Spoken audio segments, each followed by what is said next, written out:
Bakasyon muna at break muna sa tapings at shows ngayong Holy Week ang ilang celebrities. Si Asia's Limitless star Julian San Jose kasama ang pamilya na gumala sa ilang tourist spots sa Sapa, Vietnam. Hindi rin nila pinalampas ang masasarap na pagkain at amusement parks. With friends naman ang gala sa Vietnam ni Sparkle star Charlie Fleming na in-enjoy ang magagandang tanawin.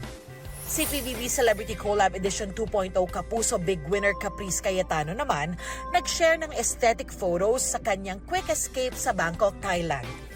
Sa Japan naman ngayon sina Kapuso Primetime King Dingdong Dantes at Kapuso Primetime Queen Marian Rivera.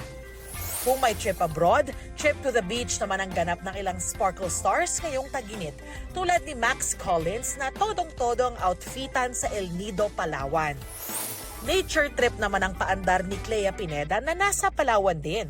Hindi na rin pinalampas si Kailin Alcantara ang pagre-relax sa Amanpulo Island kasama ang kanyang friends.